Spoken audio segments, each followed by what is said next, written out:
Compton, who's your candidate? Good morning, Compton. My name is Craig Cornwell, and I'm running for re-election for the position of city attorney. Please vote for me for integrity, proven track record, and experience. Have a great day.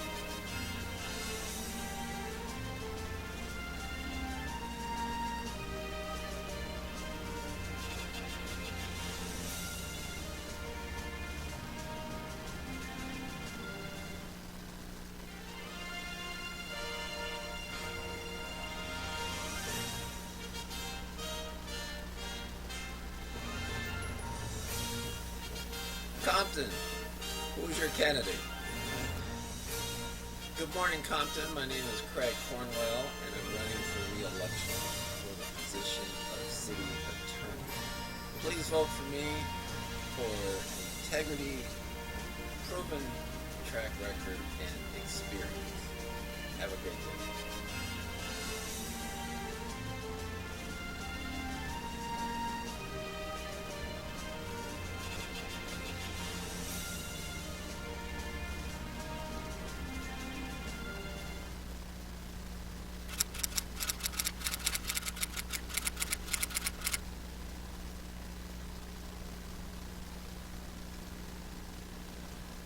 So, start off with who is Craig Cromwell? Well, I've been working in the city attorney's office since 2000.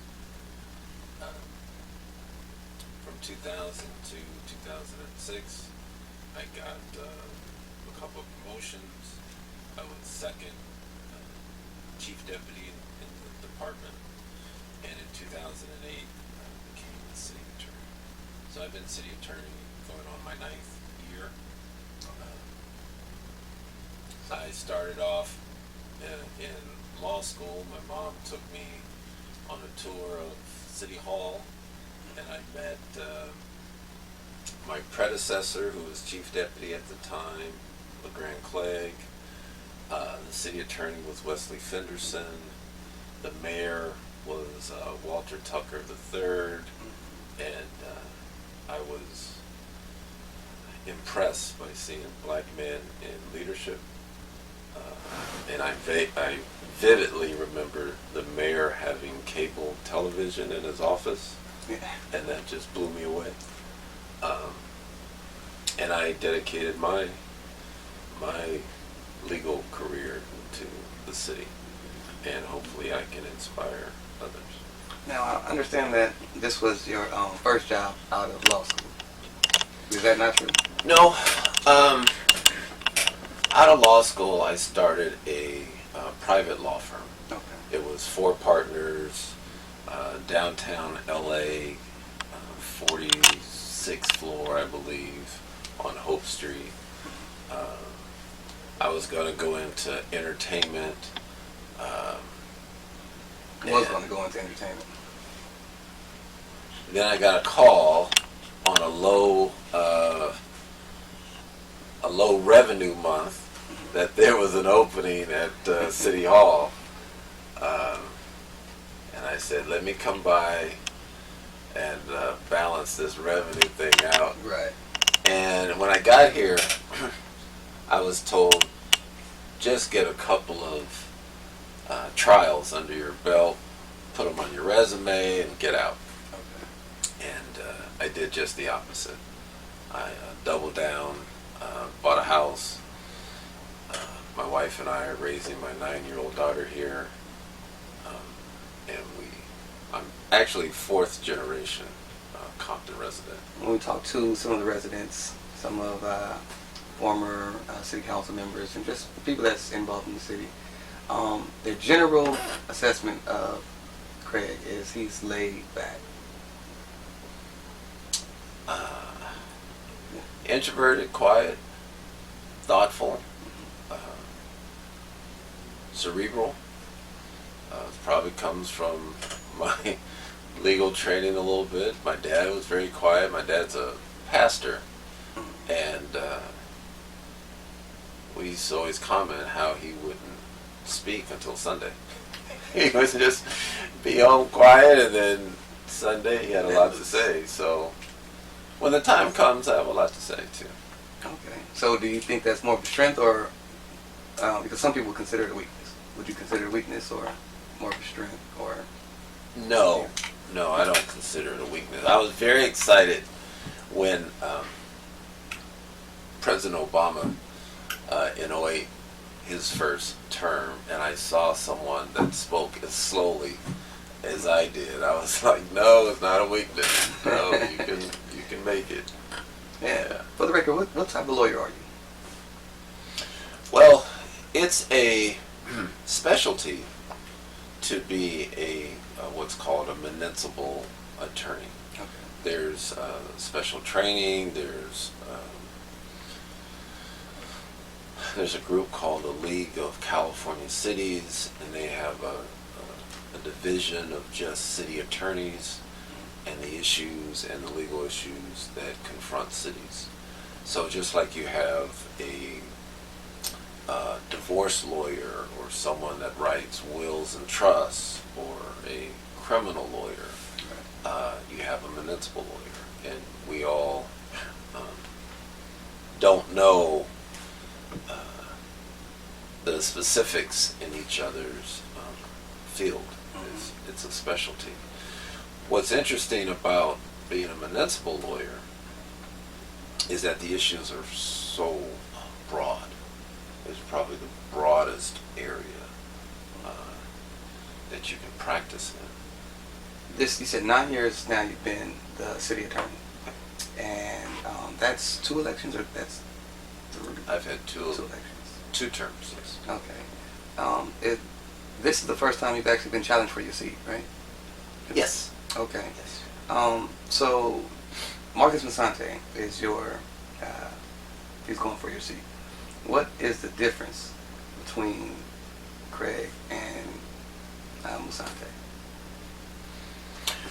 Well, one, I don't know him that well. I think he came to the city a year or 2 ago. Right. But I would say the experience. I've been in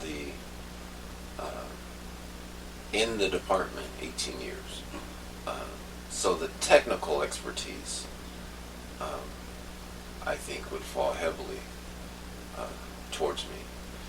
I also have the temperament. You've been in a few of our council meetings. Yeah. It can be a difficult environment to excel. And you have to have a way of getting up early Wednesday morning, whether you have a good meeting or a bad one or a caustic one or an adversarial one. You get up the next morning and you work for the residents. So, and I've done that, after multiple years. So how is your Wednesdays? You know, after the meetings, I'm sure you guys go long nights on some Tuesdays. Sometimes I wake up with a headache. Yeah. And the city has a lot of needs, and you really want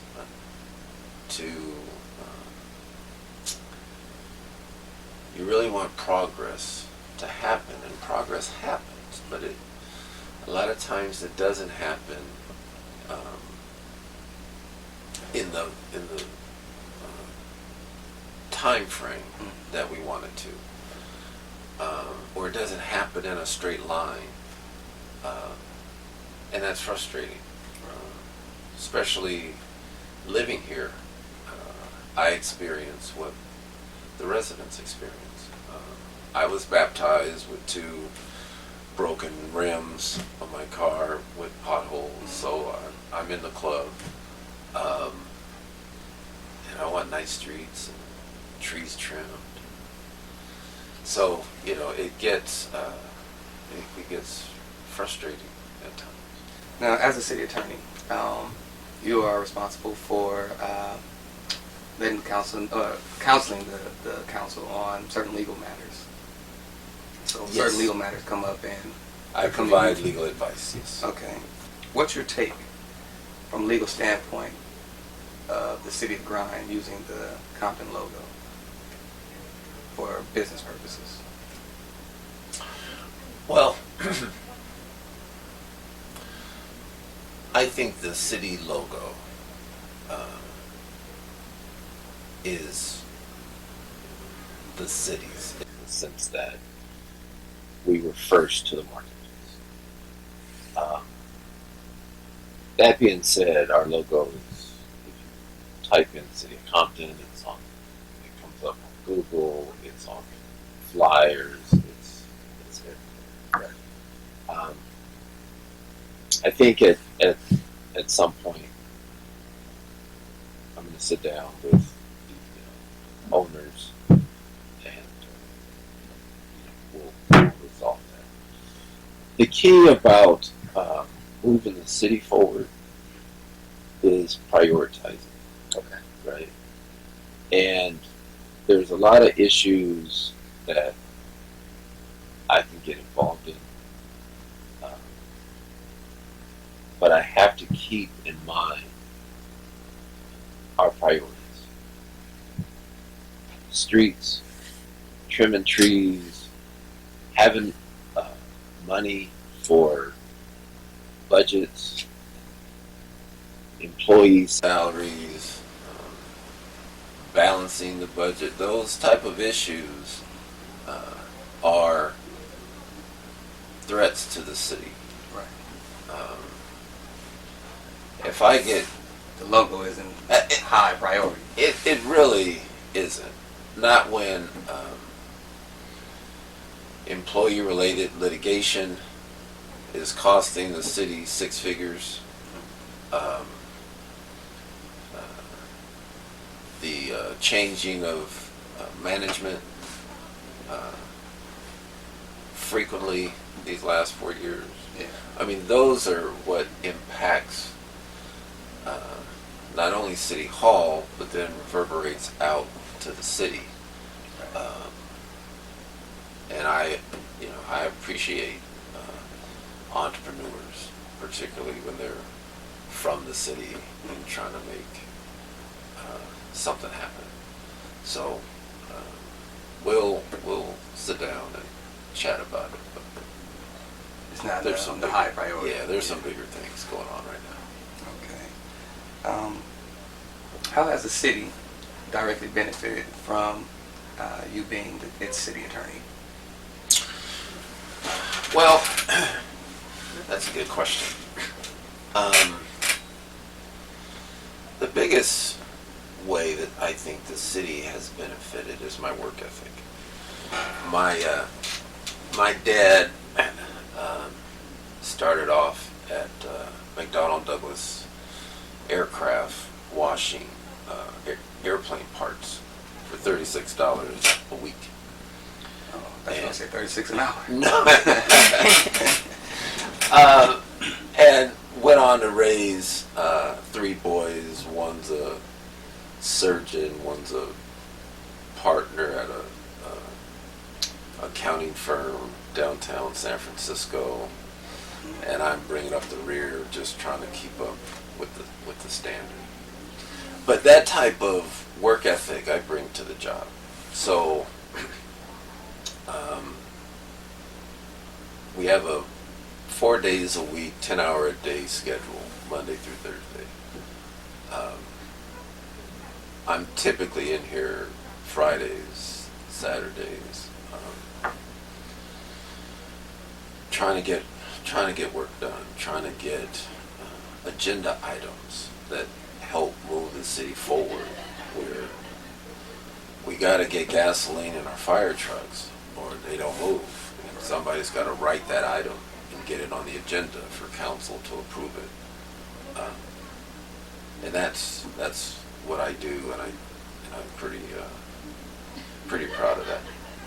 Why should the city trust you as its city attorney? Well, the city has entrusted me with being their city attorney for 2 terms now. And I take that very seriously. I think I've lived up to that trust. I think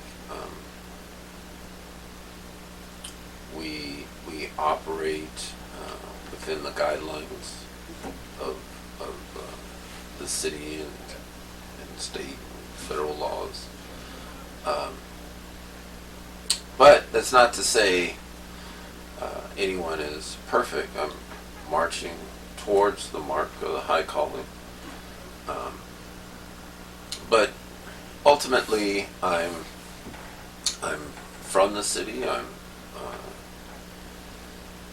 I share the issues of the residents, and I think I make a pretty good city attorney.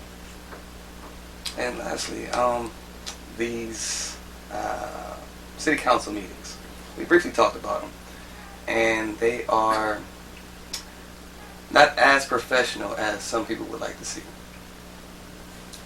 And I hear people complaining on it from the resident side and then also on the council side. What is it that we can do as a group, a team, a city to have more productive and organized city council meetings? Well, the first thing that I do is control my own behavior. And I think not only my look, but my conduct is always professional. So, it starts with you. Correct. So, check. Next, I advise, as recent as last week, I gave a oral presentation on decorum and the ways to have more efficient meetings. Next, the residents have a lot of power, and when you speak up and you are seen, you can control behavior. I like, because all the elected officials are voted by the people, right? So these are your representatives, and I want them to be the best they can be. And sometimes they have great nights, sometimes they have off nights. And I let the residents sort of control that. Sort of like a referee that calls it fairly on both sides, and let you judge. And at this point, with an election April 18th, the residents have the leverage now, right? Okay. And your elected officials are listening. Right. So it's important what you say, and it's important what the residents dictate that the priorities are. Okay. Now this year there's over 20 people running for office right now. I don't know. About 22 people running for office. Do you think that the reason why so many people are running for office is because they look at some of the city council members and figure anyone can do this job, or they think that I can do it better? I don't know. I don't know what makes candidates want to run for office. I'm sure the reasons differ for each individual. I'm excited for civic involvement. I think that helps a city. But why an individual is running, I'm not aware. Again, I appreciate you taking the time. I think we got a lot of questions to answer. Can I have one Absolutely. more statement? Sure. One of the my involvement with the community, there's one thing in particular that I'm really excited about and want to share. I'm you've heard of Tai Chi, Tai Chi. the Self-defense. martial arts, self-defense with slow movements.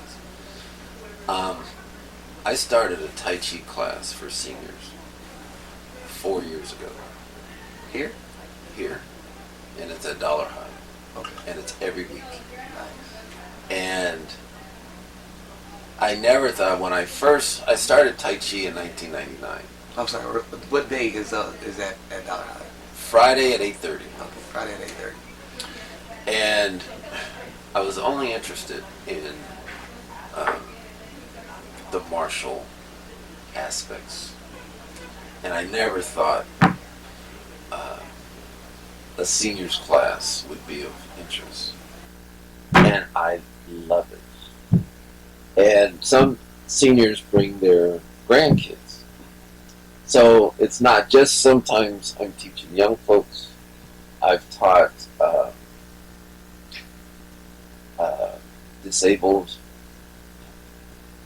folks suffering from multiple sclerosis. I had a student that was legally blind. And we just have a fantastic time. And I never thought it would be over 4 years weekly that I'd go there Friday morning into the office. What made you want to do that? Well, at the last election, 2013,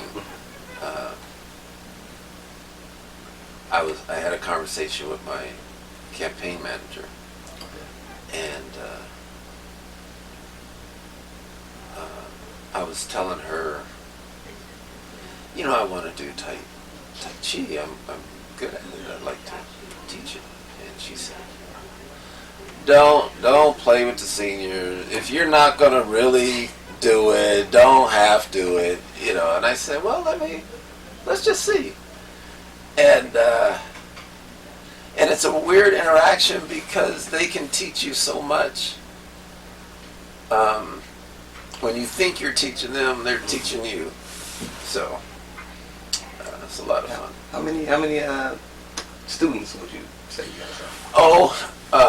I've probably had over 100 people have come to the class, easy. But each particular class can be from one person to 20.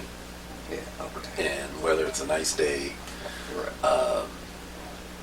or whether, at times there's a break for, like over Christmas or the holidays or something, Yeah. and folks don't come back right away. But it's been a really, really good experience. Nice, man. That's a pretty noble thing right there. All right, cool, man. Well, again, I appreciate it. Thank you for Taking what the you're time, doing. man. It's been a pleasure. All right.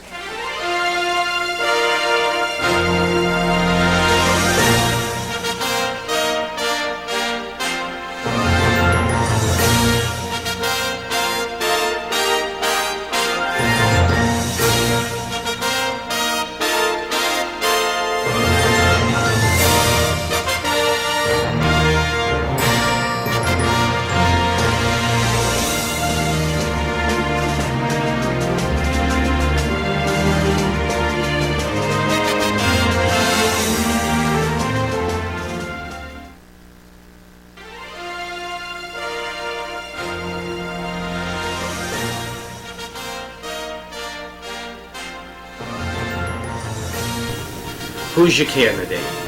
My name is Marcus Musanti, and I'm running for Compton City Attorney. And I'm running because there aren't many times in life, maybe only once, where you have a real chance to help and support and influence 100,000 people, like the position of City Attorney can do.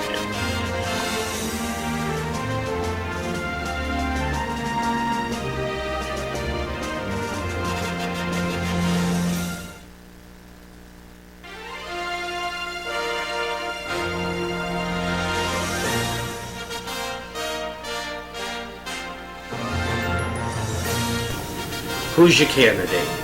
My name is Marcus Musanti, and I'm running for Compton City Attorney. And I'm running because there aren't many times in life, maybe only once, where you have a real chance to help and support and influence 100,000 people, like the position of City Attorney can do.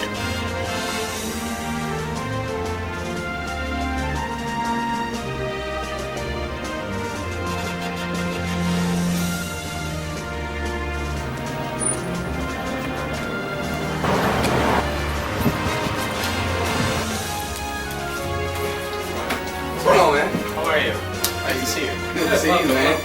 welcome. We didn't rush you here, did we? No, go. All right, so we're gonna Thanks set for up. coming. Oh, yeah. Here with Marcus Musante. Again, I appreciate you taking the time to give me this interview so we can get to know who Marcus Musante is. Am I Okay. pronouncing that right? It is. Musante. Nice in Italian. Okay, good, good. So tell us, who is Marcus Musante? Sure. Well, Marcus Musanti is a 38-year-old lawyer, originally from the Bay Area, now living in Compton. I think to understand me, you kind of have to understand where I came from, like all of us. My folks were polar opposites. My mom, Berkeley, 1960s, involved with the Panther movement. My dad on the cop tactical squad, basically in charge of handling riots. They actually met 1969 at a protest, Haight-Ashbury in San Francisco. My mom protesting and my dad there with the full cop riot gear. And 39 years later, she's still in his face, daring him to do something, and he's still there, just standing there laughing at her. I went to school in Boston, but I always knew that I wanted to practice law. Ever since reading To Kill a Mockingbird, there was something about justice that just was inside of me. And it actually wasn't until many years later that I understood why that was. But it's kind of been a lifelong pursuit of justice. And that led me to the DA's office, which was an incredible experience. And then it's brought me to the defense for the last 4.5. And it's been bringing me to try to represent a community that I believe has that similar feel of justice, but often questions it, often really has experiences where you have to dig deep to come to your belief in it. There's only so many words that are hard to define, and that's one of them. And that's what brought me to Compton. Okay. Now, general questions. Sure. Favorite movie? My favorite movie, Okay. Scent of a Woman. Scent of a Woman. Scent of a Woman. Scent of a Woman. Okay. Favorite song? Favorite song, Three Little Birds. Okay. Favorite place to vacation? What does that mean? What's a vacation? Well, depending on how much you're going to give me to vacation, I guess if I could, New York City. Okay. Okay. Now, since you've been here in the city of Compton, it's been 2 years now, right? 2 years. Okay. Today the 13th or 14th? 14. 14. Okay. Yeah, so it's 2 years 2 years yesterday. yesterday, huh? Yeah, I Okay. thought it was last week, but it was March 13th, 2015. Congratulations. No, thanks. Yeah. Yeah. So, what has been the general response since you moved to the city and began to run for office? What has been the public's response to who Marcus Musante is? Sure. Well, it's very interesting. With the Latino community, it's just kind of been, hello. I've been practicing my Spanish, which is coming along slowly. But, kind of, you don't notice much, I've been in LA a long time. With the African American community, it's been very interesting because you have one or two responses. It's either been very welcoming, especially for a defense attorney, especially since I was kind of immediately involved in the political arena, but I was kind of arguing their issues like a lawyer does. Then split with another segment of the African American community who was absolutely convinced that I must be an undercover federal agent because it's the only explanation why a white guy would move into Compton. And that brings me to my next question. Why does one white guy go from San Diego to Compton, California? Sure. Well, I was only in San Diego a little over a year. Okay. I was in LA for about 10. And, I had the chance to teach at a community college and live in northern San Diego, and it's real nice. But given where I come from, hence the protest where I was conceptually conceived, it was boring for me. It just, that justice, that tension, that struggle of the law, that's not there. And Compton, you had heard of Compton, but I didn't know much about Compton. I knew a little of the history. But, I figured there's not going to be a lot of criminal defense attorneys. There's going to be a common language there of criminal justice. And I'm pretty bored here in San Diego. And let's go there. And then let's also look into this congressional race. So of all the things that crossed your mind in Yeah. moving to, Mhm. or just moving period, Yeah. what other cities may have been on your radar leaving Sure. where you were at before? San Pedro. San Pedro. Yeah. And did you move here just to get into politics? No, I moved here because, at least as a defense attorney, no one had tried to do it before. I moved here also because in the couple of years leading up, actually in the year leading up to March of 2015, you had all of these shootings going on across the country with police and especially young African American men. And given my background of having a mother that was in the movement and a father who was a cop, I used to drive into LA anytime there was a march, which was happening a lot. And, Compton has that, it's not like the history of Watts, but it's all kind of geographically similar. And, it wasn't that I thought it would happen again, but it was just, it's kind of hard to say, but you can kind of feel when there may be certain cities where somebody who has really tried to come to at least his own personal understanding of the word justice, where that is available to at least study. And so this was the right place to come. And then there's turned out to be other elements I never even knew about that has definitely confirmed that. Like what? Like the very interesting relationship between the black community and the Latino community. I What- wasn't aware of that. What do you see the relationship to be? The way I see it, it's almost as if there's a restaurant that everyone wants to eat at and there's one booth. And you only have enough people for that booth, but you have a family of African Americans and you have a family of Latinos, and who's going to get the booth? And it's not at a point where they'll pull up a table and all sit down together. That's for sure. Okay.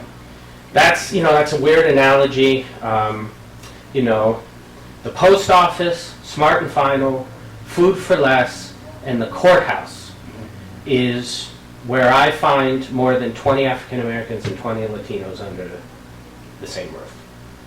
And that's very interesting. Especially since if you had a city where somehow they were more united, it would be unlike any other city in the world. Now, going back to your living situation, Yeah. Are you renting or are you owning? I'm renting. Okay. I'm renting. Renting. I'm seeing what happens, soon.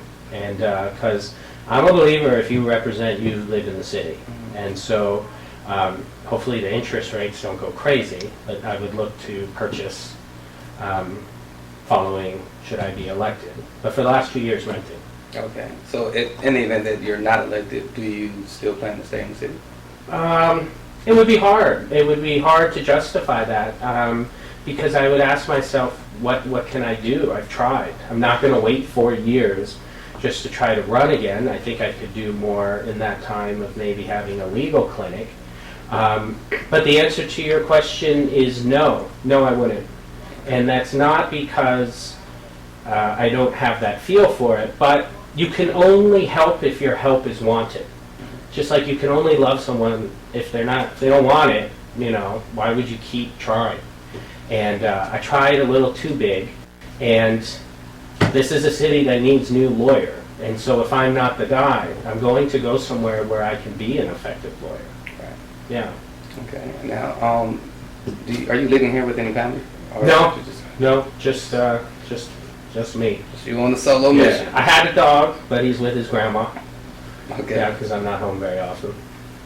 You said you're a defense attorney. Yeah. Okay. And how long have you been an attorney? I've been an attorney 12 and a half years. 13 come November. What's some of the most difficult things about being a defense attorney? Punishment. Yeah, the punishment. Everyone thinks of crime. It's the first thing. Crime, crime, crime. But justice really lies in punishment. It's not too hard to come to a consensus of what should be legal, but what should the punishment be? You know, should cats be in prison for, you know, having this much crack and they chipped off a half to sell just to get their half so they could use? It's called a user seller. There's guys in prison 7 years for that because of priors. That's hard. A kid driving down the freeway the wrong way because he's drunk and hits and kills a 17-year-old doesn't even remember it happening. What's the punishment? Now, those were all as a DA. As a defense attorney, I have a nurse, never been in trouble before, is at a .08 DUI. If he gets convicted, he loses his job. He takes care of his mother, who's almost on hospice. That's the toughest part, because you're really dealing with effect on people's lives. Why should the citizens of Compton trust Marcus Musante?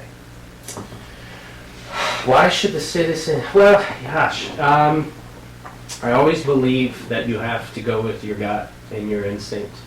I'm here because I care. I don't make these false pretenses of, oh, I'm coming into Compton, as was described as, on a white horse, and I'm going to tell everybody what's up, and I'm your guy. I don't have a Moses complex. I don't have a Jesus complex. But the law is different. In my whole career, I have represented African Americans and Latinos. I would say 95% of my cases. And I've gotten to know both of these cultures. In fact, I would say I know these cultures as well as you can without obviously being part of the culture, right? And I know the similarities and I know the differences. In this city, there's so much that goes on here. And I wouldn't be able to pretend to run for mayor. That wouldn't be right. Or even city council. Those are people who are leading the city. And the lawyer is basically the one who defends it. They're the ones who have to cover the flank. They're the ones who have to sometimes be aggressive, but it's not always from the front. It's from the side. And I'm an ethical lawyer. I'm an ethical lawyer. It matters tremendously to me the way I practice the law. Let's talk about your aggression or going adverse to some situations. Sure. You recently filed a public record. Yes. Request. Public record request, right? I did. And well, have you gotten a response yet? I did, kind of. It's right here. I brought it for you. I just picked it up. Well, first let me explain the public information request real quick. Okay. And I'll give you copies. So you hear a lot of things when you live here, right? And you have to separate, Truth from fact. Right, but a lot of times, the sugar, honey, and iced tea are the sugar, honey, and iced tea, and other times you've got to cut all of that. And this public information request was trying to separate that, because you can't always count on what you hear until you get the actual evidence. Right. So I had heard about how much our city attorney outsources to other legal firms, because most cities, not most, but a lot, especially around here, they don't elect the city attorney. Linwood doesn't, Carson doesn't, LA does, but it's in the charter. And they have a staff. They have a staff of several attorneys. And so it kind of caught my ear of why we were outsourcing so much. So I had asked for the records. And especially I wanted to know the reason for the outsourcing, and how much it was for. So I'll give you an example. This is just an example. There was a lawsuit against the mayor by an employee who claimed she was never paid. Right. And so given that the city attorney has to represent the mayor, just in terms of, because it's an action against a city official, that has to get outsourced. Well, did we contract with a firm that charges $700 an hour? Because that's not unheard of. Or did we take bids? That's separate. But so I wanted to see, you know, how much is that for? How much have we paid for things? And I didn't get it. All I got was that, which I don't even know what to make of it. But there's no explanation of why that was paid. There's no explanation of... It just says Richard Watson Legal Services and right, which is $600. right. But what is this for? They didn't want to tell us. They didn't want to tell us. And I then mean, what, there's several different ones on here with different figures. Right. It doesn't say why. it doesn't say why. And that is the question I've always come back to here in Compton, is you know the who, it's your elected officials. You know what the what is, it's where's all the money. The where is one of the questions, but it's why. Why is money spent there? Why is money spent there? And you never get the answer of why. And an attorney knows that the why is it's the biggest part of the case. It goes towards motive, Right. goes towards the defense, goes towards justification, and you never hear the why. So what do you do to follow this up? Like, Well, I mean- because obviously you didn't get any answers. Right. I mean, what you have to do, and don't be fooled, they know this, all right? Don't think, you know, a good example is George W. Bush, who he was not my guy. But you don't, or you could even say Senor Trump, right? Not my guy. But there's got to be an element of being clever in order to reach the presidency.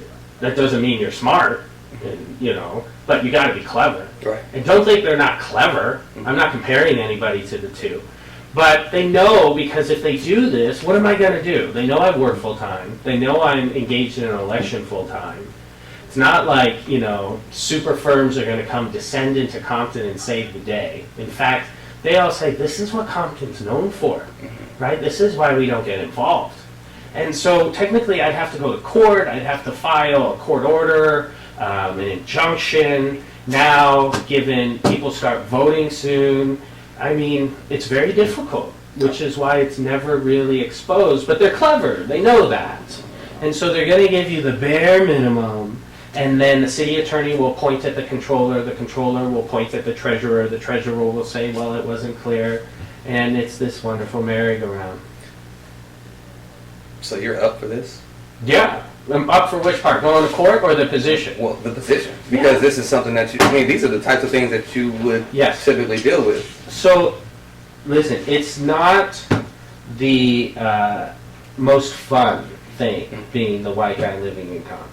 No one gives me like a hard time, but ladies who I meet outside, they're very hesitant to come see me in Compton. People I meet here, they can be friendly, but it's always at an arm's distance. A lot of people are like, yeah, thanks, but we don't want your help. A lot of people don't listen to me. But you know when a lawyer is needed somewhere. And if I don't have that compass, if you will, then what do I have? And so I know it's not easy. But listen, I'm not trying to be Superman. I'm not trying to be Batman. But this is the type of stuff that needs to just be cleaned up. And in my opinion, only the lawyer can do it. What is it that you can do different than the current city attorney, Craig Cornwell? I could represent the people instead of representing the mayor. I think that that's what's going on, even if it's not some devious kind of manipulative plan. I think Craig has been up there a while. He's been in that office 18 years. 18 years. It was his job out of law school. And if he gets elected, he'll be up there 14. And I think if you take any elected office, if you leave somebody up there past 10 years, they start becoming the institution. You could look at Sheriff Baca. You could look at I guess you could kind of say District Attorney Steve Cooley. It wasn't so much personality-wise, but it's such a big position to leave someone up there 12 years. And even, president, 8 years is the max. I personally think these really long terms of Senate and Congress. So anyways, but on a smaller scale, I think he's just become the institution. And so any fresh blood that gets in there, there is that just total different approach to the position and the work, but mostly, it's who are you representing? So what I do different is I go in there and my loyalty, my duty is to represent the people, even if it's in conflict with some of those in City Hall. Now, I've over the last few weeks, Yes. I've talked with several different citizens, former elected officials, current elected officials. When we asked about Marcus Musante, the general response Yeah. is, I like him. I Oh. think that he can do something different, but I don't know about him. Sure. And obviously, you would expect to get that response, the white guy in Compton for 2 years. How are you going to relate? Sure. Well, first, let me state that I am unequivocally not an undercover federal agent, police officer. In fact, it would be impossible being an attorney to be an informant because everything's privileged information. So whether people want to believe it or not, I don't care, but I just want to put that out there. Yeah, I mean, sure. So, you know, what can I do? You try to spend time with everybody, all right? But I guess the best way, I'm trying to think, I guess the best way is when you've been around the crime and the dark side and the underbelly of what people can do to each other, it can harden you a little bit. It can make you a little kind of rough around the edges. And I think that people, they've seen that with me, and that's the hardest transition to politics, is because you're no longer just a lawyer, you're an elected official. Right. And I think a lot of that has to do with maturity. And you know, of course, if you're married and you have kids, it's kind of this symbolic of, oh, okay, right? Like, somebody likes him enough, you know?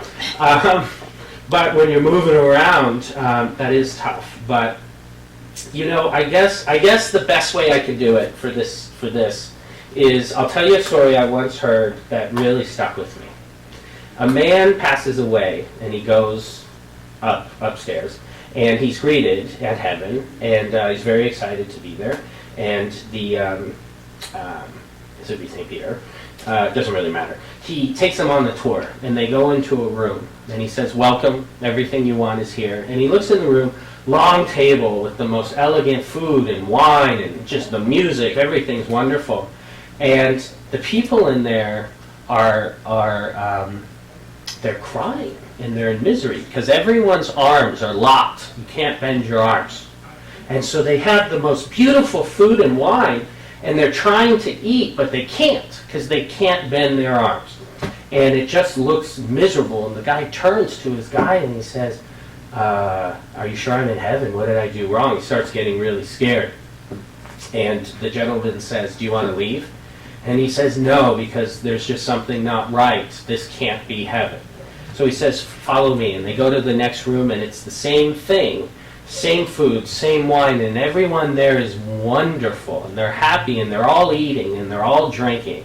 And the man says, yes, this is heaven. And do you know what the difference was between those two rooms? What's the difference? Was that in the first room, no one could eat because their arms were just stretched out. Right. But in the second room, everyone's arms were stretched out and they couldn't be bent, but they were feeding and serving one another. And that is what's lacking in City Hall, is everybody focuses on not being able to bend their elbows, instead of realizing that they all share the fact that the people of this city voted for them. And that's just a story that's always stuck with me. And that's what I hope to take into City Hall. Good story. Citizens' questions. All right. Straight from the citizens. For the people. What is the difference between Marcus Musante and Craig Cornwell? How we practice the law. Craig is very mellow. He is very nice to engage with. He is kind of not as vocal, right? I am not like that. I was sick the day they taught that. I'm a litigator. I'm a trial attorney. You know, you really use diplomacy in negotiations. And whether it's in court or on a $10 million contract, it's very similar. You know, you go way down, they say absolutely not, and then you get what you want, right? But when that doesn't work, there are two types of lawyers. There's those who fight, and there's those who don't. It has nothing to do with moral character or who's a better person. It's how you practice the law. You know, there's a reason why Lady Justice has that sword in her hand. She doesn't play. And she don't even need to see you, right? But those scales do come first. And those scales represent a lot. But Craig is, he's more passive. And I'm not. And I think that that has been a detriment to this city. And I think that people very much need to at least try to see if another way of lawyering will work. Because sometimes you have to go on the offensive. Case in point, there have been judgments against certain individuals who own a lot of property in this city, and I mean a lot, who haven't done anything with the property or they're not doing enough. And there has been judgments. And that's going to take a certain person who doesn't care who their lawyer is. We're gonna, you know, I'm drawing a line in the sand. You know, do what you want to do. I'm not scared. We're Compton, right? This is the thing that always kind of gets to me, is there's too much passivity in some elected, not all, obviously, but in some elected officials, and it's like, I'm sorry, but this is Compton, right? Like, perhaps the opposite of when I think of passive. And I think that's one of its great characteristics. Of course, that's coming from the Italian. But that's the biggest thing, is how we look at practicing the law. You have someone who's going to be quiet, and you have someone who's going to be loud. But again, I don't mean this like at City Hall or at like City Council meetings.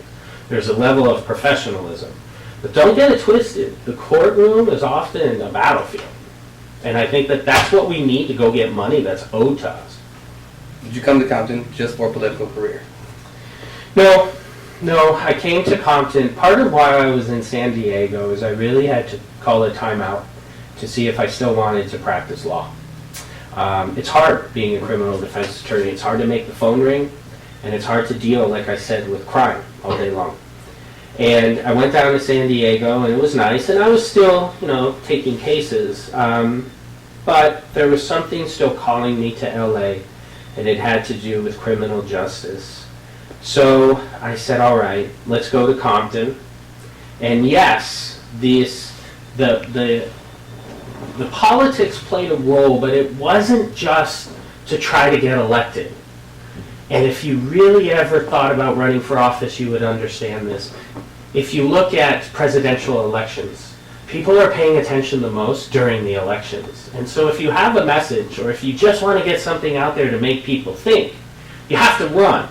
But of course, then everyone kind of sees you through this veil of, well, he can't be sincere because he's running for office. It's this great kind of reality of politics. So the answer is no, it's not the only reason. However, given that open seat, and I knew there'd be a lot of candidates, and hopefully I could get the message of criminal justice reform out there, it was in my mind. What would you want the citizens of Compton to know about Marcus Musante? Sure. I mean, the greatest thing I would want them to know, and if there's nothing else, if they are just left knowing this and I don't win, I'll be fine, is that I really came here and I really, really am running because I want to work together and I want to help to make this a better city, and especially to help people who need to be helped. That's what I've always done in my career. The great honor of being a DA was that you get to help those who need to be helped and hurt those who need to be hurt. The great role of a defense attorney is you really can fight to then try to get people what they deserve. And it's why I'm here. I want it to come across as I really am here to try to help and to try to serve. And this is a big, choppy water kind of an area here in City Hall.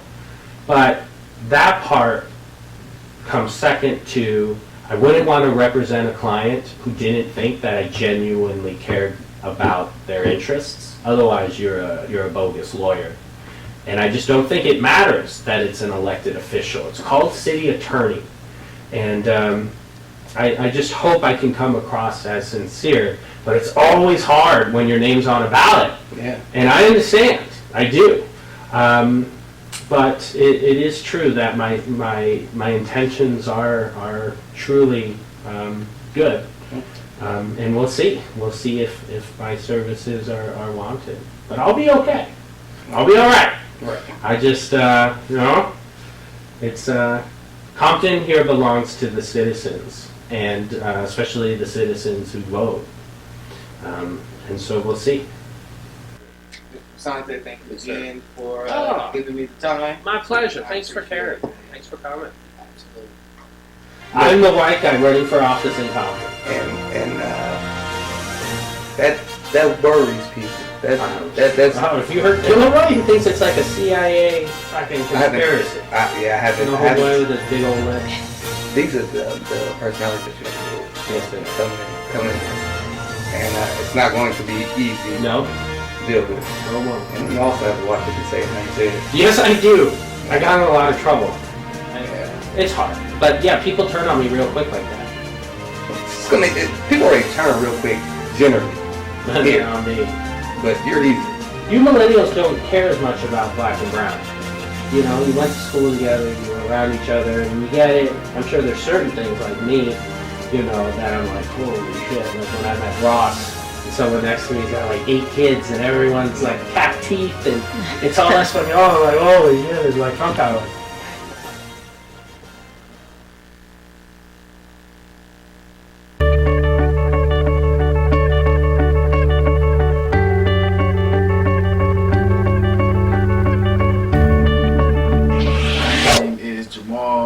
Lucas the first cleanup man, and we provide carpet and upholstery cleaning. The business been in existence for about 1.5 years, almost 2 years, back August of 2017. It was the easy business to get into. I needed a second job to, you know, help create some extra income, and it was kind of simple. All I needed was some equipment and a vehicle. So when I get off of work, I put this uniform on at my job and go to my next job.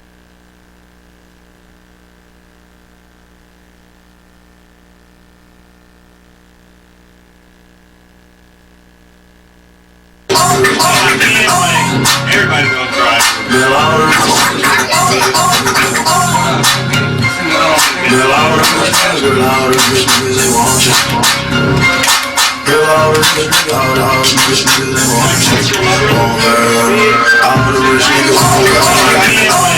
Everybody's gonna try.